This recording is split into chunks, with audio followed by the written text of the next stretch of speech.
នេហា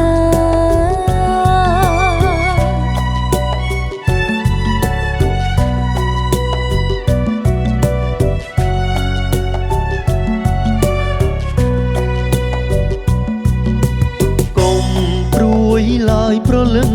ចិត្តបងពិតមិនភ្លេចសន្យាបងសូមស្បត់សាច់ចាសូមឲ្យលោកកាធ្វើសាក្សី